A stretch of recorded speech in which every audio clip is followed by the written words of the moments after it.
following program comes from executive producer Lilian Garcia. Every athlete is on this quest.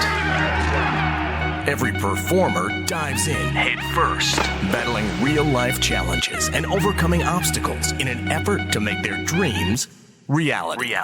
Singer, songwriter, 15-year WWE host Lilian Garcia was the first woman to ever announce Wrestlemania. And the first to launch her own podcast, which gives you an all-access pass to the human interest stories of elite athletes and extraordinary entertainers. Now, let's embark on another fascinating journey of chasing glory with your host, Lilian Garcia.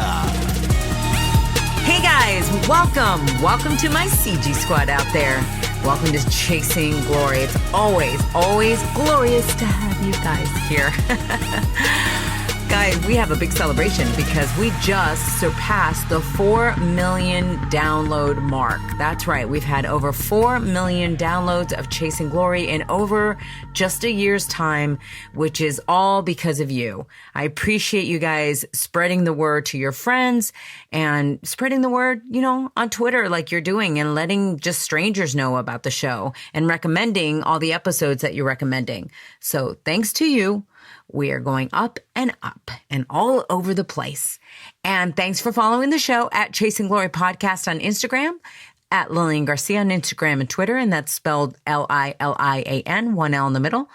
And also Lilian Garcia official fan page on Facebook. All right, that's all the places that you can find Chasing Glory on social media. And you can find us on so many platforms. I'm sure wherever you're listening now, and then also youtube.com/Lilian Garcia. We're building that up more and more, and we're going to be adding a lot of stuff to that. We're going to be doing a lot of really cool things coming up, and we'll let you guys know all about that. But first, I want to thank Zelina Vega for, what an emotional interview last week. I told you guys this is going to be very, very emotional. I mean, the fact that it was a 9/11 special, and she lost her dad in the Twin Towers on 9/11. I didn't know that. I didn't know that for so many years until we did the interview. So, Zelina, I appreciate you opening up about that and honoring your dad like you did, and also sharing all the lows that you went through as well, because the feedback on social media was crazy. Everyone was going wild over this interview. You guys said you couldn't even keep your tears in. I couldn't. You heard me on the interview. I broke down. And it's just, oh my gosh, it's just heart-wrenching, but I'm just so glad that she's doing so well. So we're all pulling for her now. And I want you guys, if you didn't hear the interview, make sure you catch it.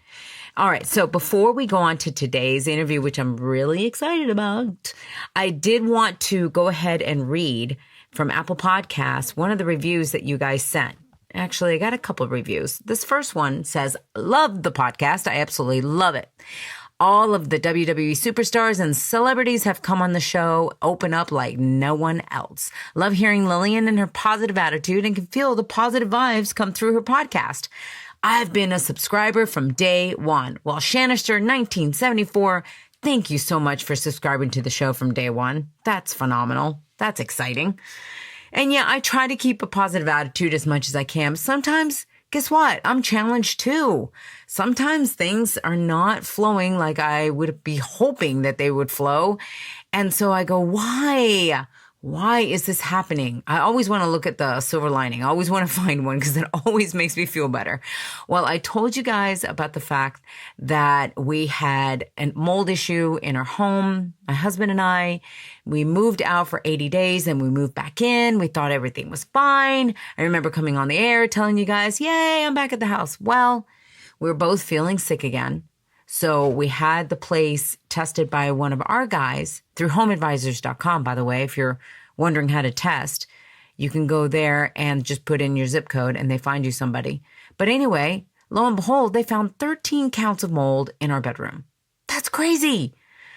So we have moved back out again. And I know some of you have said, maybe just move, but it's not so easy. We've built a home there. We have a community. And more than anything, my dad passed away there. So it's a very special place for me. I can go in the room and I just feel really, really close with him. So I'm just hoping that they can get it all figured out. But for now, we are again in another place, living out of a suitcase. But I'm trying to keep a positive attitude, even though sometimes I go, oh. But you know what? The silver lining is I'm off of 7 medications that I was on. That's a lot of medications to be on. And I didn't even know why I was on them. So I'm off of those. So that's a huge, huge silver lining. And guess what? I feel like this is another silver lining. You guys won't even believe the letter that I'm about to read. So on Apple Podcasts in the review, somebody wrote this in, Ander WB. He wrote, "Hey Lilian, love the show, and I wanted to thank you because on the Renee Young episode, which by the way, congratulations to Renee Young, who became the first female commentator on Monday Night Raw. Woohoo! All right, you mentioned beforehand that your issues with mold and spoke about if you have congestion, bronchitis, or other issues to check your home for mold. Well, I've been sick and I've had congestion for weeks. Now, I assumed that it was due to my asthma, but after hearing you, I decided to get my home looked at, and they found mold right above my bed. Right above his bed. Now I'm getting it taken care of, and just wanted to say thank you for your advice. Who knows how bad my health may have gotten if I had not looked into it. Thank you for keeping me entertained during my work week and for possibly saving my life." Yeah, he's not exaggerating. Mold can be so awful. I've been so sick that literally sometimes I'm just so lethargic. So guys, if you suspect anything like that, get it checked out. All right. So today's show, none other than Jeff Hardy. Woohoo! One half of the Hardy Boys. And we'll get Matt on Chasing Glory. Let him know how much you want to hear him on Chasing Glory. And I'll get him scheduled right away. But for now, Jeff Hardy, man, he was amazing in this interview. I got it over SummerSlam, which, by the way, he didn't know yet if he was doing Hell in the Cell. So it's pretty cool that you guys are going to be able to hear his perspective of going into the match and maybe what he was scared of doing from Hell in the Cell and all of that. So yeah, and as a matter of fact, I'm recording this before Hell in the Cell so that you guys can get this first thing Monday morning. So that means I haven't even seen Hell in the Cell yet, but I'm sure that him and Randy Orton put on a show. The two of them are unstoppable. They're so phenomenal. They really are. AJ Styles, you're phenomenal too, but they are also. All right, so guys, without further ado, here is Jeff Hardy's journey of Chasing Glory. Even years before his pro wrestling career, Jeffrey Nero Hardy grew up as a risk-taking daredevil. He developed a love for motocross at a very young age and even participated in racing before his injury to his arm. However, he still continued to pursue other athletics such as baseball, football, and of course, professional wrestling. Along with his brother Matt, he was a die-hard wrestling fan and started his own promotion using a trampoline and would begin to perform in front of audiences at county fairs, all while being a high school teenager. His unique style caught the eye of local wrestlers, and at the age of 16, Jeff Hardy worked as an enhancement talent in the WWE against the likes of Razor Ramon and the 1-2-3 Kid. After getting some more experience, Jeff and Matt Hardy both signed exclusive WWE contracts. As the Hardy Boys, their acrobatic and never-give-up attitude would gain them much fanfare from both the WWE Universe and the WWE Brass. They would win their first of many WWE Tag Team Championships in July of 1999, but that wasn't their most memorable moment that year. At No Mercy against Edge and Christian, the Hardy Boys would redefine the ladder match when they won the first ever tag team ladder match. But more importantly, the careers of all 4 competitors would never be the same. The aftermath of that match would reignite the tag team division, as well as being the genesis of the tables, ladders, and chairs match. In the spring of 2003, Jeff Hardy would be released from the WWE, and after a few years of wrestling for TNA, he would make his WWE return in 2006 rejuvenated and would continue the success he previously had and reach the pinnacle of the sports entertainment world when, in December of 2008, he defeated Triple H and Edge to capture the WWE Championship for the very first time. After a few more championship reigns, Jeff Hardy would take some time off from the WWE to focus on his music, as well as sign with TNA. Although Hardy would be involved in the main event scene, Hardy's time with TNA was sporadically turbulent due to his addiction to painkillers, which would unfortunately be uncovered live on pay-per-view in a match against Sting. After getting clean alongside Matt, they would reinvent themselves, introducing the audience to the Broken Universe, and would be the talk of the wrestling world after his memorable match with Matt entitled The Final Deletion. After 8 years, Jeff Hardy made his surprise return at Wrestlemania when the Hardy Boys became a surprise addition to the ladder match where they captured the Raw Tag Team titles in a moment that is still talked about to this day. After taking time off due to injury, the Charismatic Enigma would come back as a single star and would win the United States Championship, entering him in the exclusive club of being a Grand Slam champion, and just most recently competed in his very first Hell in a Cell match against Randy Orton. Outside the ring, Hardy isn't afraid to show off his artistic side, both in music as well as through poetry and his paintings, which can be purchased on jeffhardybrand.com. Jeff has a beautiful wife named Beth and his 2 adorable little girls, which he credits for saving him. It's about to get real, raw, and inspiring with Jeff Hardy. All right, so I'm rather emotional right now on the fact that I've got Jeff Hardy on the show. Thank you so much. Welcome to Chase and Glory. No, thanks for having me. My pleasure. Yeah, I mean, you and I have worked together for so many years, and we did so many signings. Got pictures of us in signings and us, out and about after the show and all. I just had so much fun with you and Matt throughout the years, and that's one thing I feel like I always had is you guys were just so welcoming me. You know, when I got here, you were already here, and I just had a nice reception from you and your brother. So I thank you, because I had no idea what the hell I was walking into. Right, yeah, no problem. We started here, I was here in 94 for the very first time. I think I was a junior in high school, and we were the nobodies for 3 or 4 years. And then by the time I was 19, I was under a developmental deal, and we were here, and that was where it all started. So it was so cool to come back at 33 and to return home, and it feels like we did exactly that. Yeah, you've grown up a lot.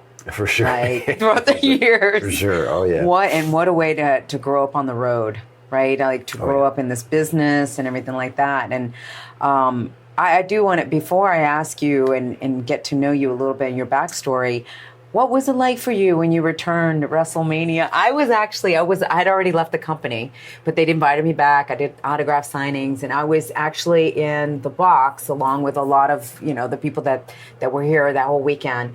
And so I was watching it as a fan, which was so much fun. It was like the first year I'd done that. And your music hits, and I swear to God, I popped right out of my chair screaming just like everybody else.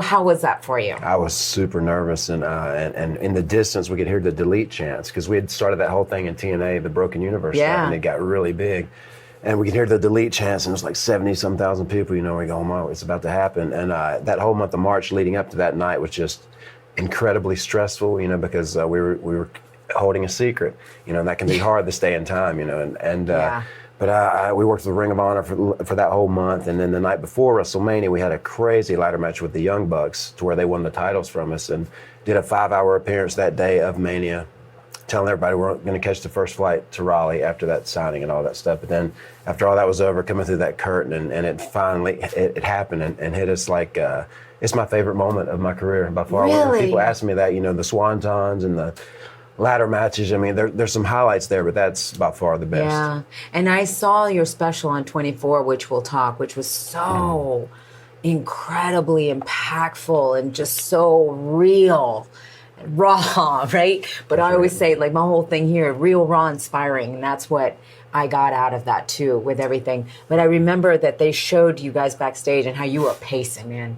You were pacing. What was going through your mind? Why were you so nervous? I think the main reason, not just coming back to WWE, but like I hadn't jumped off a 14-foot ladder since SummerSlam in 09, I think, against CM Punk. And so I was kind of nervous. I hadn't done that in so long, and I was going, so much can go wrong.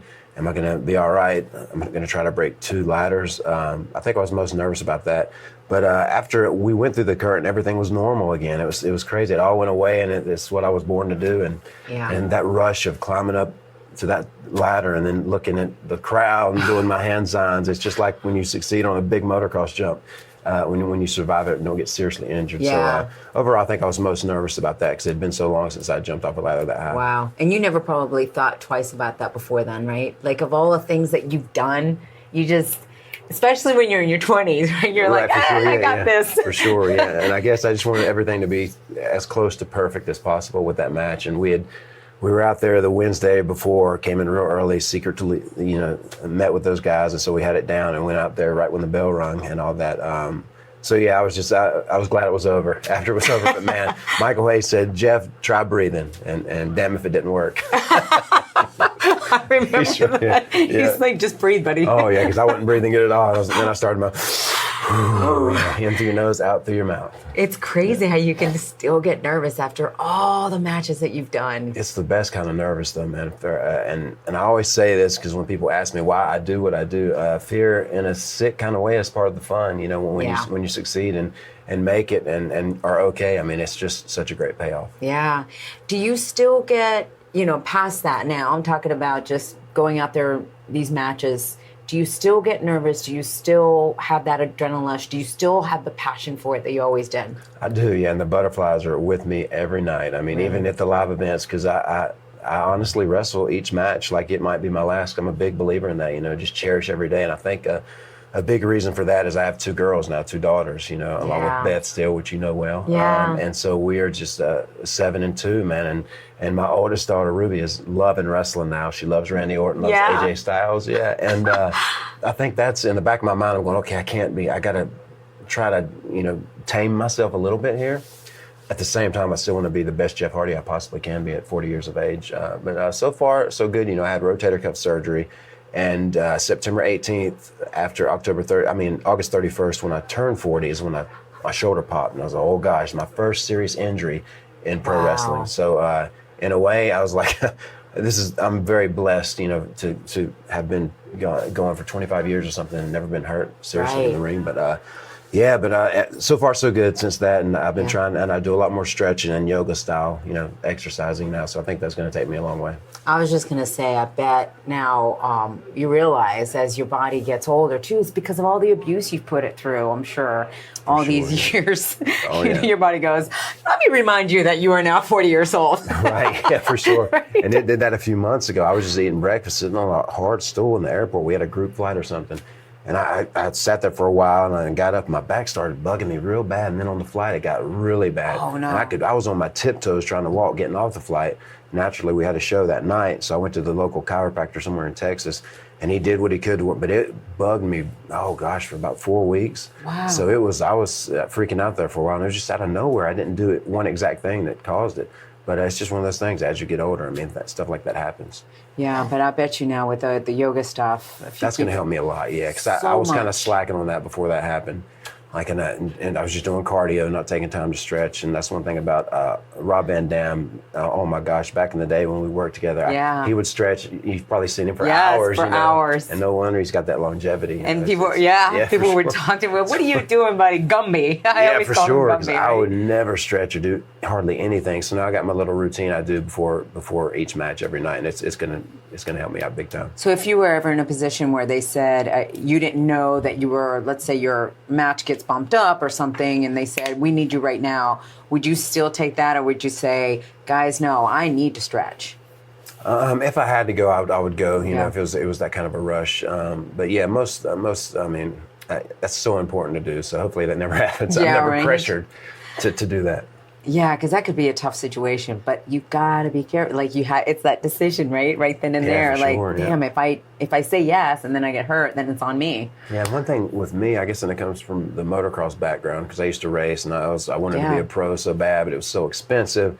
Wrestling worked out a lot better, but oh my gosh, just taking the time to where was I going with that? Oh, hesitation. As far as when you hesitate, that's one thing about the high spots I do. Like I try my best not to hesitate, not worry about it too much to where I feel like I get hurt a lot more when I'm just walking out the stairs in my house, not really trying to protect myself. So when I got something planned out, I think hesitation's a killer with that. So if you got it set in your mind, you've seen the image, you got to get rolling. You got to go for it. For sure. Wow, that's a great lesson right there. Yeah, for sure. And that's where I think the motocross stuff, especially if you've designed your own jump, which I have, until 2015, that's when I broke my tibia. Yeah. For the first time in my life, I couldn't get up, and I broke a bone, had to have a rod in it for a year. And so, yeah, that was the first time I'd been seriously injured in my whole life. Everything else, I've always just got knocked out for a little bit, got up, never broke anything until then, other than cracked my collarbone when I was like 17. But anyway, the injuries, man, just I wasn't used to what that was like. But those first few weeks when you just can't do nothing because I'm such an active person, I want to avoid that as much as possible. It's hell. Oh, I tore my ACL skiing, and ACL. Whenever I hear somebody with the ACL, I'm always like, oh my god! It's automatic. It's 6-9 months. So right? bad. Yeah. It's so bad. I didn't know how bad. But it took me a while just to be able to get in the ring. It took me 3 months to be able to squat down to get into the ring. So I was out of here. I couldn't work here for 3 months. And I'm going, man, I'm just trying to get in the ring. I'm much less trying to get in to wrestle. So that was my thing with you guys. Like when you're injuries, I'm like, yeah, I'm just, I can hobble. I still hobbled. Right. I can, but you guys have to be able to go. Right? Like full time and all. But I get what you're saying about the whole slowing down. It slows you down. So what happens to you when you get slowed down? Oh gosh, man. You overthink? Yeah, when the leg was, I forget what I was doing then, but back here when I had my rotator cuff surgery, I'm so active, and I couldn't mow my own grass or do anything like that. Luckily it was winter, so I started saying, okay, what can I do to stay productive and creative here? So I started painting with my left hand because I couldn't use my right. And I was like, let's see how this goes. So I did about 4 complete paintings, all left-handed, and they turned out really good. And I would come up with a name like I always do. And that's jeffhardybrand.com is where some of them are still available, I think. Oh, cool. Original artwork. But then I slowly started using my right hand again. But that's one thing I'll never forget. After rotator cuff surgery, I started painting with my left hand. And writing is just terrible. It's like a kindergartner, but yeah, that was one thing I did to, not waste time, but to take up my time as far as in the healing process of getting better. Yeah.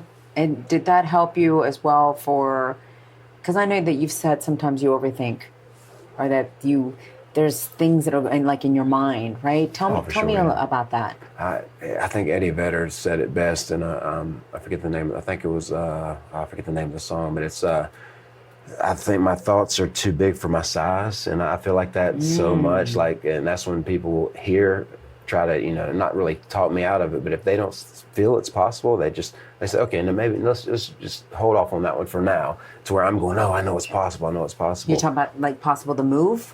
Yeah, possible spots. You can do or whatever. Yeah, move. Yeah, exactly. Yeah. And mainly, I've always been a guy that that as far as me making somebody else look superhuman and something very cool that 2 of us can do together. And a lot of times the other guys go, oh, no, I don't think so. I don't really feel too great about that one. So a lot of times I put myself at risk because I have to. Because if I believe in it, I'm gonna fight to achieve it. Even now?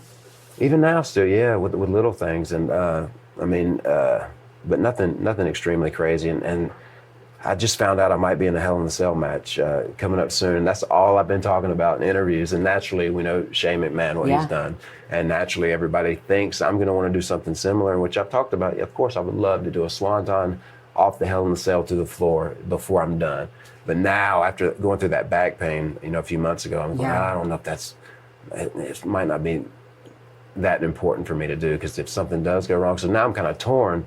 If I do have a Hell in a Cell match, do I go for it or try to get away with something and come out okay? Or do I, just cut it out altogether. Yeah. And what starts ringing to you louder? Do you start thinking about your kids too? Do you start, Oh, for sure. I think I'm caught in the in-between of it all. And first of all, I think I've never stood on a Hell in a Cell. I think it's going to tell me, when I actually stand on one and see what it looks like, because I might back out of it real quick when I'm actually up there, because I know it's no joke. Do you feel at all the pressure of, well, I don't want to disappoint the fans or anything like that? Like if you're up there and you go, I don't think that I should do this, but I don't want to disappoint the fans. Do you have that pressure? Do you put that pressure on you? Yeah, totally. Like all the time. And when I was going through the back issue, I stopped doing the swanton at the live events, and I felt I couldn't do it. My back was hurting. I was struggling to get through a match, but I just couldn't do it. So we cut it out, and I started healing. My back started getting better. And actually, when I have time to spend with the fans after the match, like take pictures, sign autographs, I think they care about that a lot more. When there is time allowed to do that. Because, man, that means so much to people when you're able to take that picture or whatever. Because I remember what it was like to reach out and just touch Sting on the shoulder and go, oh, my God, I can imagine what it was like if he would have had his eyelids painted and stopped for a picture with me. And, it would have been incredible, that memory that's caught on a photograph. Right. So, yeah, I think I'm caught in the in-between, because I know people want me to be me, Jeff Hardy, the extreme daredevil, and all that. But at the same time, I think the majority of my fans understand more than I do at times, because even after our last pay-per-view, SummerSlam, I'm not sure when this is going to air, but SummerSlam, I did this one time to the apron for the first time, and when I would look back on my Instagram pictures, the majority of the stuff was like, oh, no, please don't do that. You give me a heart attack. Oh, wow. So they care. They do care. I think that maybe you're putting too much pressure on yourself. I think I am, yeah. You have nothing more to prove. Right. You really don't. You don't have anything more to prove. You've done it all. Right. You've done it all. So I think you're just going out there and doing what you've been doing, and all of that and like you said, being available for your fans to take pictures. I just had Zelina on my show, and it was crazy to hear her whole story and how her losing her dad on 9/11, and then what you guys meant for her, and especially with you. She had the biggest crush on you. And she said, though, when she met you and Matt, you guys were doing an autograph signing, and she had practiced at home. I don't know if she's ever told you this, but she literally practiced at home saying, hi, her name is Thea. So, hi, I'm Thea. Hi, really? I'm Thea. Oh, my God. Hi, I'm Thea. And practice it in every other way. Just like in the mirror practicing? Practice it in the mirror, knowing she was going to see the two of you, and saying, okay, this is all I have to say. Hi, I'm Thea. Hi, I'm Thea. Like, that's it, right? Wow. She gets to you guys. She can't say anything. Like, gosh. nothing comes out. Matt looked at her, and she's like, do you want an autograph? Do you guys, want to talk to us? And she just, stood there. But then she got that selfie with you, which was amazing, because she came back. She came back. She was so mad she couldn't say anything. She called her mom. She's like, I need a picture. I need to get back. I need to do this. So she went back in line, and Matt recognized her again. He's like, hey, you're back. I got you, Oh, my God. That's incredible. Yeah. Isn't that crazy? And then she said that whole experience, even with her dad, passing away, it helped her. It helped her heal, and then working with you guys and speaking to you and all. How does that make you feel, like the impact that you have on your fans? Oh, it's incredible. I remember we've known her for a long time, and one of the first things she told me about was her dad. And I wrote this song called September Day. September Day, she brought it up. Yeah, and we finally got to record that professionally on our last band album, which had changed dramatically because something happened to the original songwriter or whatever that did the music, writing the music. But anyway, it turned out great, and but she said that naturally, and this was just a demo that was on our band's website that my guitar player had posted, and just the fact that she had heard that and said, oh, I really like that, and then told me a story about her dad, it just, oh my God, boom, boom, boom, boom. I was like, wow. It made me feel so good. But yeah, that is, and still to this day, people thank us all the time for, like whatever it is that we've done over the years that have inspired people to overcome stuff, or just to exist, to inspire, whatever you may think. Yeah. It's great to still have that effect on people, and I cherish that. Yeah. I mean, you guys really have made such a huge impact. And I know you said you had people like Sting that you looked up to, and also to know that you can be that for someone else. It's got to be mind-blowing. Oh, it is. And the tattoos, man. When I see a Hardy Boy tattoo or my Enigma symbol tattooed, and it's just, oh my gosh, it blows me away every time that somebody would go that far. Yeah. Because they care about us so much, and it feels good to know that we've influenced people along the way. So tell me something, you guys growing up. I mean, I know the whole, I've seen the trampoline and, what is it, TWF? Yeah. I love it. But as kids, even before, I mean, how did you do you remember the first time you watched wrestling? How did that even? Yeah, it was, I think it was Wrestlemania 4 when Macho Man won the world title in like a tournament. Matt and I watched that together over at my buddy's house because they had the huge NASA satellite, back in the day. Yeah. Like it was, and we'd go over there because we didn't have that. And he won that title, and something about watching that. I think the Ultimate Warrior was on there, or whatever. I remember just loving him from the first time I saw him, just the madness that he, consisted of. Yeah. But yeah, when Macho Man won that title, and we just fell in love with it. So I think a few years later, or maybe that year, we got a trampoline for Christmas, and well, we built some ropes around that thing. We went out in the forest and cut some trees down, shaved them up real nice, and cut them off even and put them in the ground and put some garden hose with wire through them, and we started doing our own shows, and one thing led to the next over the years, and we finally built our own ring and started doing county fair shows and armory shows, and Matt was the booker of it all. He's always had a good business mind for stuff like that, and and that's just that's what made us who we are today, for sure. Wow. And even so, a lot of that deletion stuff, it reminded me of like doing those videos when we were kids, but now we're just doing them as grown men. Yeah. And which it's awesome. The creativity process and all that is just so fun. Well, I love the fact that when I heard you guys, you were talking about how you grew up in North Carolina and you didn't really have much money or anything, but you had a lot of land, so you used your creativity for it. In a way, it's a blessing that the Hardy Boys didn't have much money, that you guys didn't grow up with all of that, because your creativity has led to so much. For sure. Yeah. I mean, would you have preferred that you grew up differently? Or are you glad? No, yeah. I don't have any regrets, or I don't. I think everything has just been.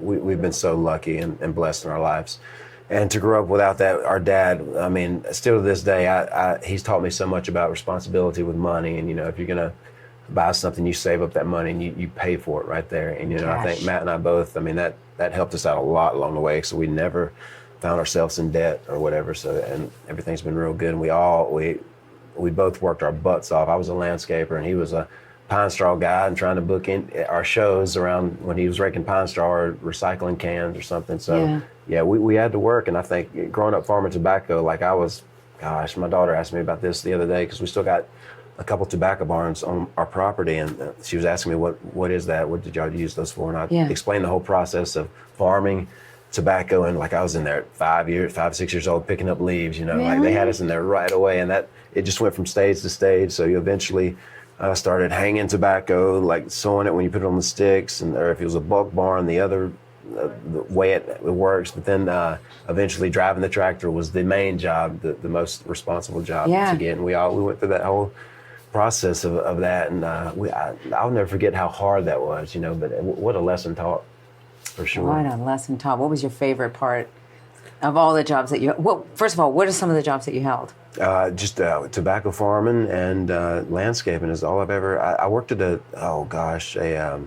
Dunlop Tires. I did that one day. Oh, did you? Yeah, and I had to just drive around like delivering stuff, tools and stuff, and it wasn't for me. And then I went to work for my buddy at a country club. He had his own landscaping business, and that was way more Jeff Hardy. Mm-hmm. For sure. And I still to this day cut all my own grass. You do? I do everything, yeah. And it's our 2 days at home. I'm home on Thursdays and Fridays, and sorry guys, we're backstage, so you're gonna hear stuff. But go ahead. I still take one day to get all my grass mowed, and it's a lot of work. But man, it's all worth it. After it's all done, it's like you can just sit back and like, yeah, I did that. Instead of paying somebody to do it. Right. I think somebody asked me why I paint my own face. Why don't you have somebody else do it? I said, it's probably the same reason I cut my own grass, because I have to do it. Yeah. Well, you crazy. love that too. That's part of your whole artistic For sure, thing. yeah. Now that that's back here, this go round, you know, it's so, I think, you know, that's a different form of extreme for me. Instead of doing all this madness in the ring and then putting myself through hell. I think that's my, you know, Stone Cold had his beers and his birds. I have my paint and my contacts. Yeah, yeah. I love it. Yeah. How long does it take you? I'm comfortable when I have an hour, but I can do a pretty good job in 30 to 45 minutes. Okay. Yeah, but the hardest thing is the eyes, man. Just taking time to dry each layer so it's smooth, and then if you do like the black, so 3 layers with a black little pupil in the eye and then a white one, which I do sometimes, but it's hard. Like a lot of times I get lost in it. If I have time, like a full hour, I'll take it all up. Wow. And just and I have the image. Like today, for example, I'm okay. What colors am I going to use? What design am I going to have? And I got something in my mind that I'm going to attempt, but it always turns out completely different.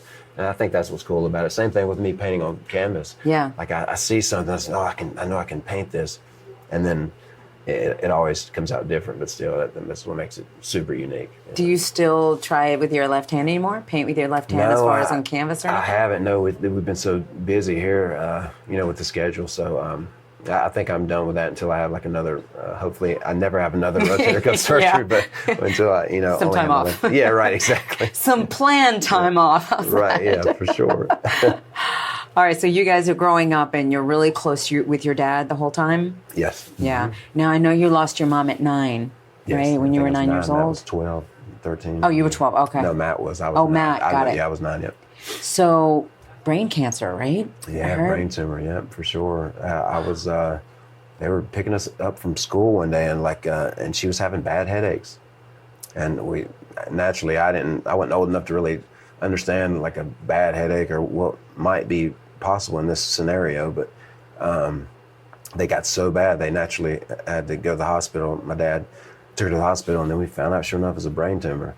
And she went through hell, man. And it was our dad. That's why in my phone, his name is Legend Hero. His nickname's The Legend. Oh, wow. Everybody calls him around Cameron. And then, but yeah, he is my hero, Max. He would drop us off at school at like 5 a.m. and do what he had to do with Mama, you know. And he was still working full-time on the mail route, you know. After he got full-time after farming tobacco, he did mail full-time eventually. But yeah, oh my gosh, he was amazing. And it was pretty short. I think it was about, I don't think it was 2 years until she passed. I mean, it was pretty quick. Yeah. And it was just, she just got worse and worse. And I'll never forget when she started chemo and she was losing her hair and these visions that are kind of still blurry, but we would go in there and just see her in that shape. And she was so tough, man. She was still just such a, oh my gosh, an incredible woman and mom, you know, even in that state. But oh my gosh, yeah. And I still every now and then I'll stop by her grave, you know, talk to her because, man, I pray to her every night along with God to protect me out there and this craziness I do. So she's been with me all the way. And we were doing that documentary, actually. I think we were at her grave, the graveyard. Yeah, I remember you guys tombstone. There. And they asked if we wish she could have seen our success or whatever. And Matt said something that I forget what he said, but I just remember saying, I feel A-okay with her passing, and I believe she's in a better place. I don't mind if she's watching from somewhere else. Mm-hmm. Yeah, and so that was just, and I feel that way. Yeah. Do you feel like, did you take her loss hard? You feel at 9, or were you just too young to understand it all? I think I was too young. I mean, and we were after she passed, we were in the room, and you know, and we went down to the cafeteria. First time I ever seen my dad cry, because he's not the type of guy. He still to this day never says I love you. Oh, really? He is hardcore. Like, but yeah, he said he was tears running down his face, and he said, "Boys, we got to move on." And God, I'll never forget that. We just got to move on, you know. And we'll get through this. And he, motherless. He did it. He raised us right. That's heavy too. Yeah, for at sure, 9. man. And there was some line in a song we've never recorded, but it was the first time that there's something about that. But I explained that whole moment in like one verse or something after going down to the cafeteria and him explaining, you know, she's gone, boys, for good. So We just got to move on. Wow. Yeah. Do you feel like it hit Matt harder? Probably because he was older. Yeah, probably because he was older. And then like later on, Matt was he played the father role for a while. It was he had just started college at I think UNC Charlotte for like engineering. You know, Matt's a real smart dude. Yeah. And he had to like stop that because my dad had this close call with an aneurysm or something. He just started talking crazy one day, and it took us forever to get one of his substitute mail carriers to come over there and talk him into going to the hospital. And yeah, he was close, man, because he was talking crazy. He thought his sister was alive, and she had been dead for like 4 years. And that my motocross track was beside his house, was way off. I mean, everything was crazy, and we knew something was wrong, but we just couldn't talk to him. But he eventually went, and they saved him, and he got better. But yeah, there for a while, Matt was driving me around and taking me to school. He would go to high school. So yeah, he played the father role there for a while with our dad. But yeah, God bless my dad that he's still around. I think he's 84 now, 84, 85. But yeah, I hope he sticks around for a while, for sure. I get it. I lost mine at 87. It's tough. Yeah. It's tough when they get older like that, you know. And when Dad really started sliding, I had to be the one that, you know, between my sister and I, to say to him, because he's a lieutenant colonel, retired lieutenant colonel, and they told me, don't tell him to go. He never took orders. He gave orders. So tell him it's okay to let go if he wants to let go. And that's what I finally had to do. And because he was holding on, but suffering so much that at that point it was like, oh, no, it's okay. You know, but it's tough, you know, and you never want to say goodbye. Oh, for sure. Yeah. So he's still in North Carolina? Yeah, he's still in North Carolina. He's been in and out of this depression, and he's kind of in that downward like beat right now. And it's but then when he snaps out, he's feeling way too good. It's like too good. He goes crazy. Like he's playing music every night, telling jokes. But then when it's bad, it's bad. And he's in that kind of phase right now. And my local guitar buddy, we've done some acoustic shows together. His mom was just struggling with dementia and all that, and he had just moved her in because it was going to cost so much to put her in a home. But Sunday after SummerSlam, I got on the bus and he sent me a text. Well, Mom passed away today. He said, so just want to let you know, man, that the suffering's over. And I was like, sorry, man, but you're right, you know, because he was stressing big time money financially and just as far as taking care of her, and he was still trying to play his shows, and it was just one of those things. Wow, and she's deteriorating so bad that I know my mom's got early dementia, so I'm now going through that. I have no idea what we're in for, but it's scary to think what's coming. But you know, you take it one day at a time. That's all you can do, for sure. One day at a time. That's it. That's where I'm with my dad now. That thank God nothing like that has been diagnosed or whatever. There's times when, you know, he starts to talk crazy, and I'm thinking it might have just been a dream, and he won't admit it. But so yeah, just one day at a time, and you know. Do you know why he goes into these, like, the deep depressions? Is that something normal for him? Oh yeah, it's been for the last 10 years probably. Yeah, it's happened every year. Yeah, he'll feel good for a while, but then you just can't keep up with him. You better chill out a little bit, you know. And the biggest thing I was going to mention is he's got congestive heart failure and the pacemaker. He got back in 13. I've tried my hardest to get him to diet and eat better, but that's he has no energy because he eats honey buns all day and drinks Pepsis, and he don't understand that if he would just drink water and eat better, that he would get a little energy. But he's you know, stubborn. You know, can I just tell you that at this point, because we tried to get my dad off sweets and all of that, and finally we're like, you know what, this is what he loves. Right. He loves those sweets. So we just let him. We were literally, when I even started going, Dad, you want another dessert? That's when he goes, no, I'm good. Okay. So, it's that reverse psychology. Well, that's what I was about to say. Maybe that. Yeah. I'm telling you. I was like, you want another honey bun, Dad? Oh, my God. No, I'm good. Wow. Why are they trying to give me like 5 desserts? Yeah. Oh, my gosh. I'm going to give that a try and then offer the turkey. Yeah, right. Oh, my gosh. Man. Wow. I know. It's like you actually become the parent. Yeah, for sure. Yeah. Yeah. Gosh, man. And, but yeah, he's his whole life, and I'm sure your dad's saying he's ate what he wanted to every day, you know. Yeah. And drank what he wanted to. Wow. So, but yeah.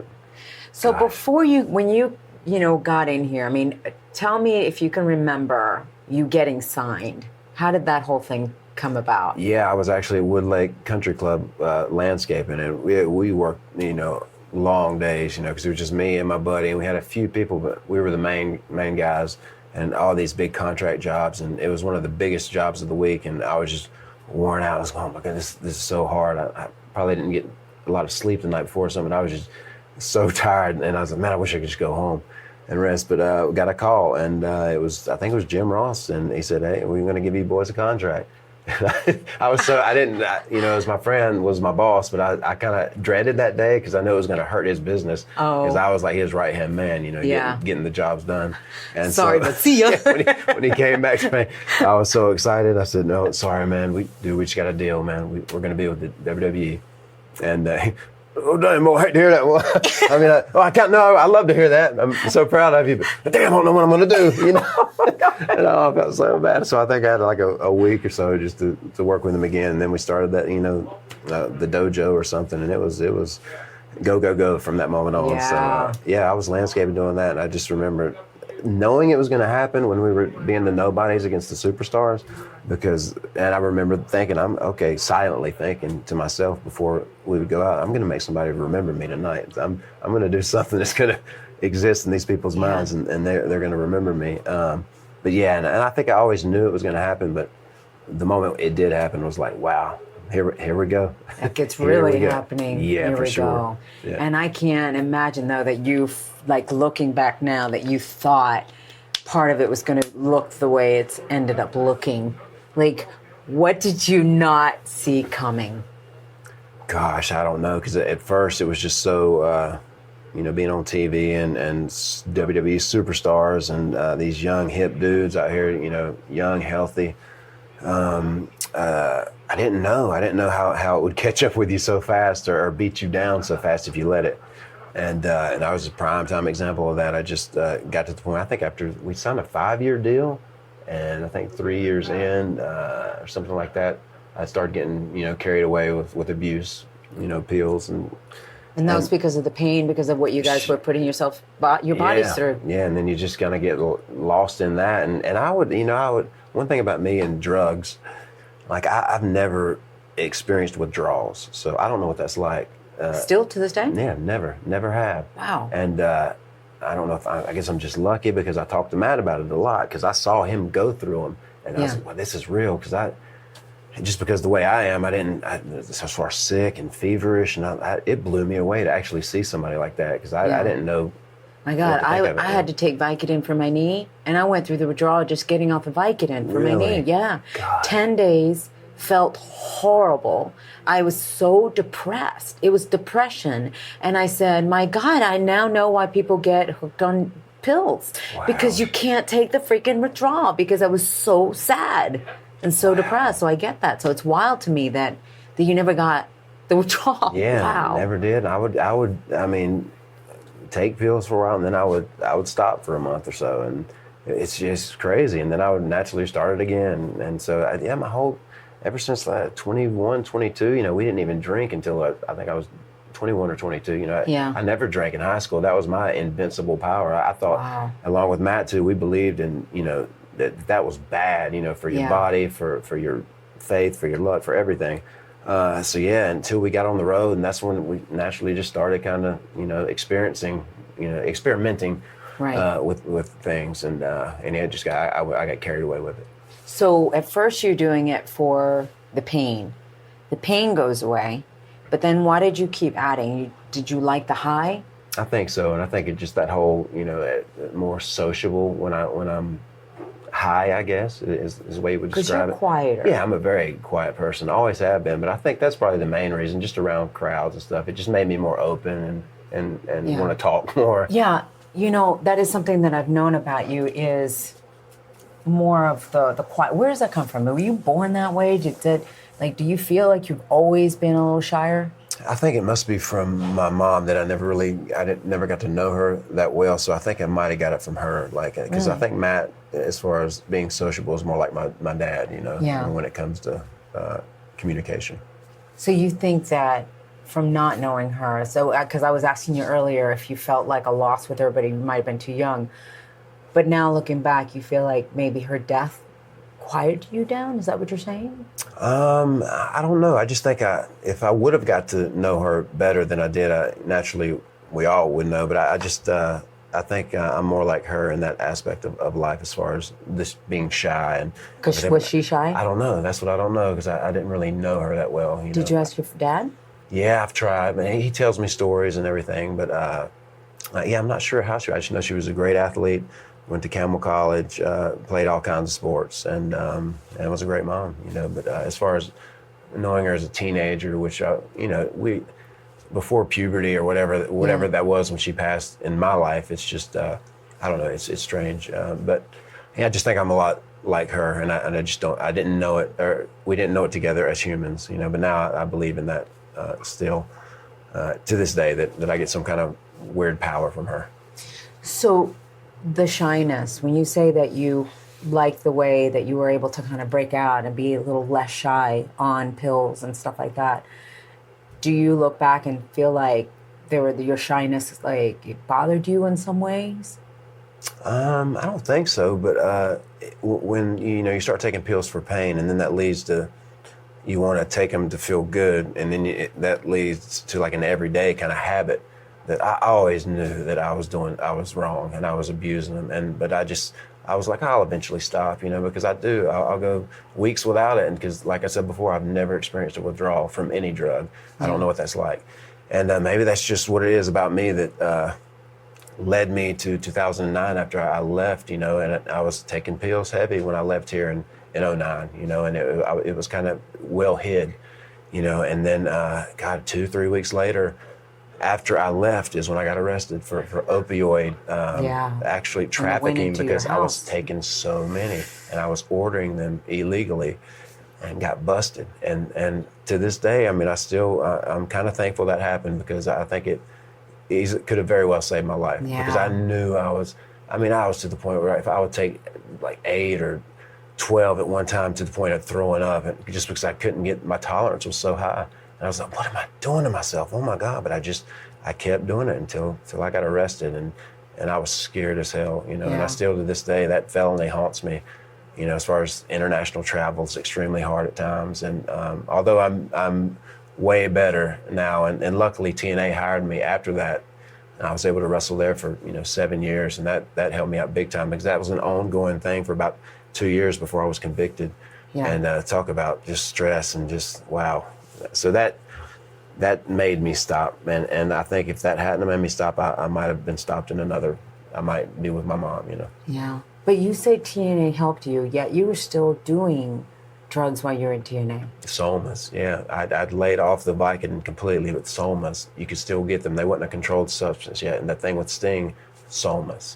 I was a damn zombie, and because you could order them from a website. Until I forget what year, but now it's a controlled substance because you can't get them as easy anymore. But I quit the Vicodin, but kept doing the Somas. And Somas have hurt and killed. Over the years, wrestlers. That's a battle. Yeah. And again, that thing with Sting is what sealed it all for me. So after that night, when my conviction did happen, and so I was doing my probation and all that stuff. I couldn't even drink for a year or something because they would come to my house, and if I'd have had beer or wine, Beth couldn't even drink her wine because I couldn't have it in my house. Oh wow! Until my probation was over or whatever. But then so all I do is drink now, and so the drugs got me in 2009 with the opioid abuse, and then in 2018 is when I got my first and last DUI. So now I'm still going through that now, and it just, oh my gosh, I'm so ashamed, but I gotta, I can't beat myself up over it. That's one thing I learned about in alcohol assessment with all the other people that is going through the same thing. I was very lucky. It could have been a lot worse. If I'd have hurt somebody else, I would have never forgave myself. But luckily it was just me. It was just my car. And now I'm doing what I have to do to make things right now. I lose my license for a year. And the alcohol assessment class was really good for me to experience, and I'm going to finish community service after about 4 more deals. But even with community service, has been it's dreadful. I have to take 8 hours out of a day at home to go knock this out because of the trouble I got in. But man, just being around these guys that do this every day, there's something very peaceful about it. Out here just changing trash cans and instead of just wrestling every night, it reminds me of what it's like to have a normal job, you know, and to communicate with these guys, and they naturally, oh man, yeah, you can't believe Jeff Hardy's out here working with me, man. I'm bossing you around. I can't imagine. I mean, these guys are so down to earth, and you know, just because I'm on TV, they don't treat me any differently, and I'm doing all the work just as hard. But and basically to sum everything up as far as trouble, you know, like in '09 when I got arrested was huge. It was terrible. The felony, I mean, all that. But then for drugs to get me back then, and then 2018, alcohol to get me. So I've had both worlds now. And I think when I talked to Triple H after this all went down in March of this year, I was like, I'm really ready to take my career like super serious and more than ever, because I knew I was going to be on my own. You know, I was going to be on SmackDown, Matt's going to be on Raw. Right. So, and that's what I'm doing right now. And I mean, through all the trouble and mistakes, I learn every time, and I'm done with that. And I'll go on record by saying this now: I'm never getting arrested again. I'm happy to hear that. Yeah. You're too much of a talent, but you're also too much of an amazing human being. We need Jeff Hardy in this world, because you give back, and not just in entertainment, but even just saying hi to somebody, you give back. Conversations that I even have with you. You know, right now, what you're doing right now with this podcast and telling your story is such a give back that it is great that you're not hiding your story, and that hopefully it can help somebody out there, for sure. For sure, yeah. Did you go to AA? Is that how you finally got help? Yeah, I went to several AA meetings, and but it was mainly I had to do an assessment after it was a part of the whole. My lawyer made me do that, and you know, naturally he explained how everything's going to work with a breathing thing in your car. It was a lot going on, you know, with all that. But yeah, just the AA meetings and the assessment is where I basically finished that. You know, I had to do I think 40 hours or something like that of it, and there was an hour each time for the meeting. But it was good. I just went in there and talked to people that are going through way worse than I'm going through, as far as they've totaled their cars and somebody else was hurt in the process, and they didn't remember how it happened in the first place. But just sharing stories, you know, is always good to get in there and remind yourself that, hey, I'm not alone.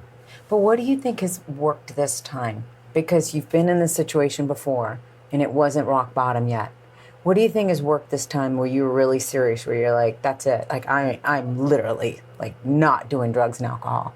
I think shame, you know, and I haven't stopped drinking. I stopped drinking and driving. I haven't stopped drinking completely. Okay. So I do still drink. Do they allow that? Yeah, Are they okay with that? For sure. Yeah. You can drink, just don't do it again. Don't, what I said, and that's one thing. I'm never doing any kind of driving after I've had, if it's one drink or whatever. But and no, I just don't. And naturally, I don't drink as much, so I'll go, you know, the whole week. And I mainly drink.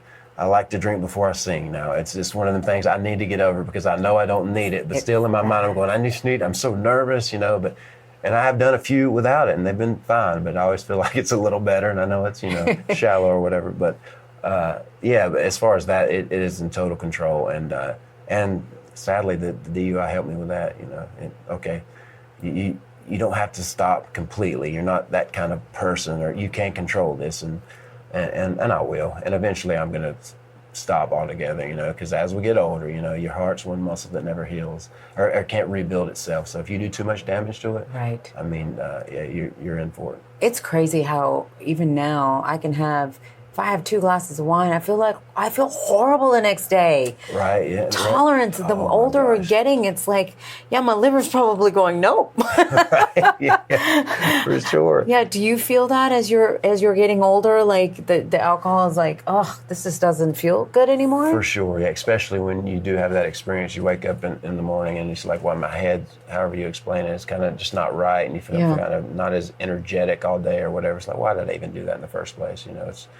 So eventually I'm going to be completely sober, I know, no drinking at all. But as far as the drugs, they're long gone. They've been obsolete for a long time. Even after surgery, I had 90 Percocets, I think, that lasted me like almost 100 days. I didn't take them hardly at all. You know. Did you control yourself, or were they given to you? No, I had 90. Like I left Birmingham where we go, and you know, I just had 90. And that was all I got. Never asked for a refill or nothing. And I mean, I took them for the pain, what they're designed to do, and I didn't get crazy with it. Did you get scared? No, not at all. When they got it? No, thinking that, no. So you knew you had control. I guess I'd been so long without it, I was like, I really this is the way it should have been all along. Like when I really needed it, I should have used it for what they're for. But then the abuse fell into place. But yeah, I had no fear or nothing. And they asked me about that after surgery, like, are you afraid? And I was like, no, I'm not afraid of using these pills at all, because I mean, I've been there, done that, and that's just the way it is. I remember having Kurt Angle on my podcast. This is my original podcast, and he was saying that he went through like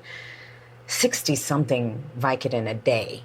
Like, I don't know how he's still alive. Right. What was your worst moment? Do you remember? That's when I remember taking it was like between 8, and then I took like 4 more or something of some kind of low milligram Vicodin. And I started throwing up because I didn't get that feeling I was looking for. And I was like, what is wrong with me? Gosh. And then I'm the type of guy that probably wouldn't do it for a while, but then eventually it would come back around and I would take them again. And that's what led to my final stopping point, was the arrest. Yeah. Naturally. Yeah. Music, what has that been for you? Like, what has that meant for you, having music in your life? How important has that been? Oh my God, I love that.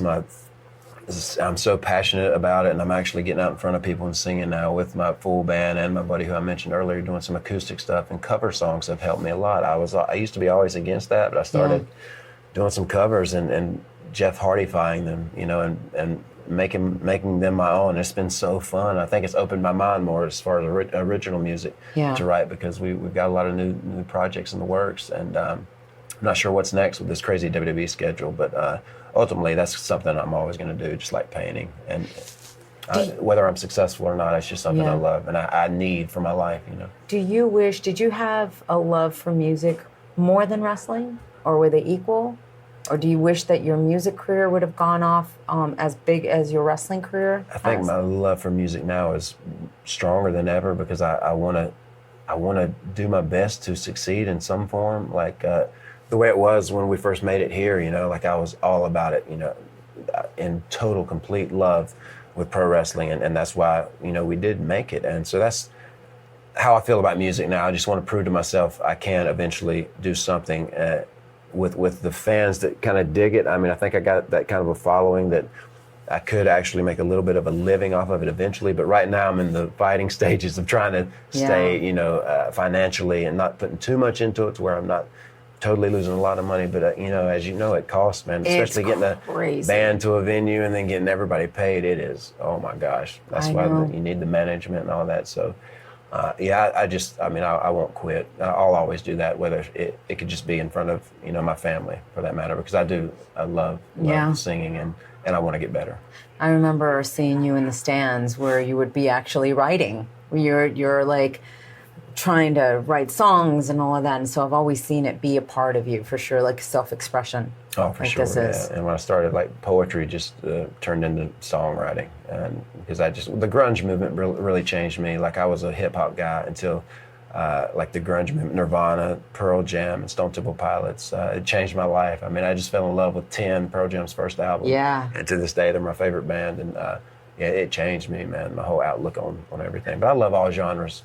Yeah. Consider myself genreless, but I love all genres. That's awesome. It's crazy you say that with Pearl Jam. I just had a photo shoot with Chris Cafaro, who shot Pearl Jam. He's got this huge album of all their pictures and stuff, which is amazing, right? Yeah. And I go, this is just insane how life works. For sure. But Jeff, I wish you all the success here. I mean, like I said, you're an incredible athlete, but you're also an incredible guy. As we wrap this up, what is your goal? Because you've done it all. You've done Grand Slam, Triple Crown, all of that. What is your goal now? I think overall just to do the best I can, like through this contract, which I think ends in 2019, 2020. I don't know. I got a little while left. And then hopefully get a lighter schedule, just for me and my family. And sing a lot more with the band and acoustically or whatever. But just continue to influence people and definitely let people know that it's they're not alone. People who are going through addiction or alcoholism or whatever, that there is a light a lot of times at the end of whatever you're searching for. Right. And you can find it. And that's what I'm still I'm like this puzzle that's not completed. It's like, but I feel like I'm on this role I'm on now here on SmackDown in WWE. I think I'm close to finding that final piece to really making me understand why I wrestle in the first place, and what is my connection with the WWE universe. And I'm right there, and I'm on a roll. I just want to keep that roll going for as long as I can, avoid injury, and continue to inspire. I mean, wow, more than anything. That's beautiful. And help people along the way, and all that good stuff, and just be as creatively, insane as I possibly can be. Yeah, definitely. My last question: has your chase for glory looked the way you thought it was going to look? For sure, and for forever and then some. I mean, I'm so lucky and blessed, and it's a lot more than I thought it would be. It's consisted of a lot more ups and downs that I ever knew that were possible. And but yeah, in the end, I mean, I got 2 healthy daughters, 7 and 2, a healthy, beautiful wife, and we have a great, home, and everything's good. So I just want to stay on this roll for as long as I can, and that's what I plan to do. And Beth has been with you through for the sure, thick and thin. Yeah. She's awesome. Yeah. And I really want to meet your daughters, because Beth is great, I can imagine. Your daughter's so adorable. Ruby is loving wrestling now, and I actually think that she might be the only human I ever trained, because I'm not a coach or a leader type. Matt's more like that as far as opening a school one day or whatever. So that's not really for me, but if she wants to wrestle, I'm going to support her 100%. Wow. So it might be the Hardy girls here in about 10 years. Wow. Rocking and rolling. I love it. I love it. See. Well, tell us about your social media, how we find you on Twitter and Instagram. Jeff Hardy Brand on Twitter and Instagram, and jeffhardybrand.com is where all my music and art flow through. And that's about it. And I'm still kind of I'm not a big social media guy. There's something weird about that. And Matt's like, he lives in that world, to where I'm completely opposite in that way or whatever, to present yourself or promote yourself. I'm really not that good about that. I avoided it for somehow. But anyway, Jeff Hardy Brand on Twitter and Jeff Hardy Brand on Instagram, and check out my pics after each and every show of my different designs on my face or my neck. Oh, I love it. And I have to alternate neck to face, because it's kind of rough on the eyelids when you do it so much. Oh, especially with your exfoliation and all that. So I was wondering how long it took you to get out, because my makeup at night is enough. I can imagine yours. Yeah, for sure. Wow. Oh my God. Thank you. You're welcome. The trouble is obsolete, and I had to delete that stuff. I love that. Chasing Glory with Lilian Garcia. Jeff, this is why I love you. I mean, seriously, my God, what a journey and what a share. And what I mean by that is he's gone through so much, as we all know, but now he's using it in a positive way, talking about it so that he can influence others to not make the same mistakes that he did. So, Jeff, thank you for that. And again, you're just an amazing guy. I love your spirit. I love hanging out with you. And I just can't wait to see you again and to continue to hear your chasing and see your chasing glory journey as it continues in music. You know that I totally can relate to that. I love my music. I live for music. So that would be so cool. You and I doing a duet sometime. Why not? Anything's possible. I'm putting it out there. All right, guys. Thank you so much for joining me at Chasing Glory Podcast. You can follow the show on Instagram, and then you can see next Friday on Glory Friday who our next guest will be. You can also hear all the audiograms that we're putting up there. And like I said, I want you guys to form a community there, the CG Squad, and help each other out and talk to each other. For sure. Let's do it. And talk to me, of course. You can follow me at Lilian Garcia on Instagram and Twitter, and Lilian Garcia official fan page on Facebook. And let's see, YouTube is youtube.com/Lilian Garcia. Remember that my name is spelt with one L in the middle, Lilian, very Spanish. And so I just really hope you guys have an amazing week. Help each other out through this week. Hey, if you see somebody in trouble, reach a hand out and help them. Don't make it all about you. Trust me, you will feel better for doing that. So until next Monday, much peace, love, and passion. And remember to always be yourself and trust that it's enough. Bye, guys. Love ya. Thanks for joining us here on Chasing Glory from executive producer Lilian Garcia. Don't forget to share this episode with your friends. And be sure to subscribe at Apple Podcasts or wherever you get your favorite shows.